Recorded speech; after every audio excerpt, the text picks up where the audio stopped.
Next one is from Tom.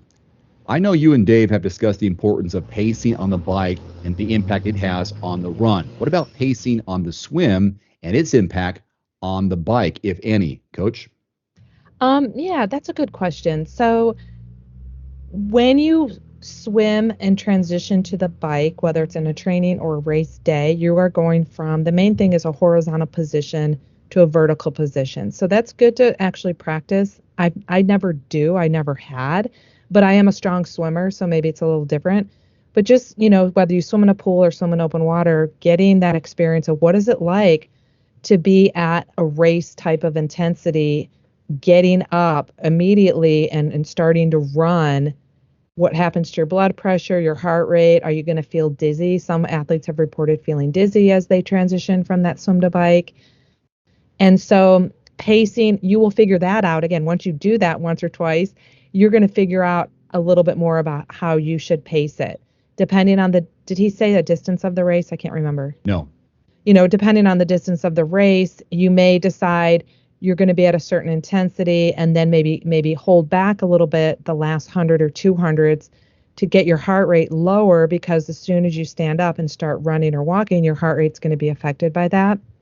And so doing that assessment first of the horizontal to vertical, you'll get an idea of how to better properly pace. Someone like me is an experienced swimmer, no matter what the distance is, I'm pretty much going 100% from sprint to Ironman distance.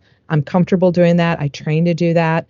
It's not a hardship for me to do that.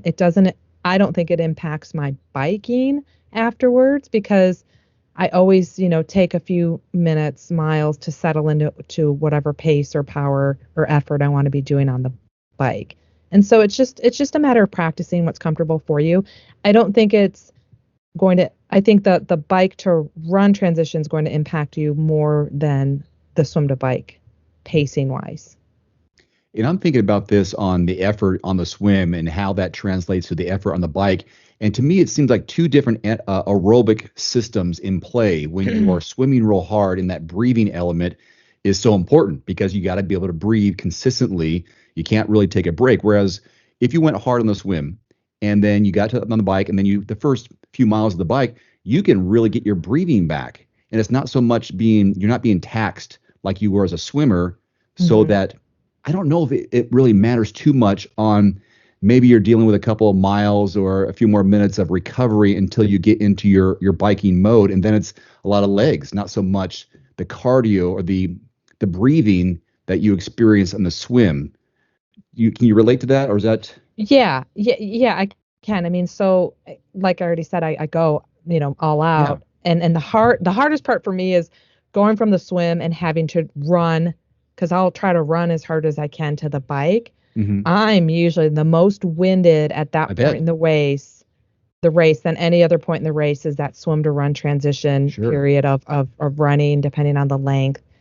Because again, I'm going at my maximal effort for that, whatever that is that day. I'm trying to go as Hmm. quickly as I can.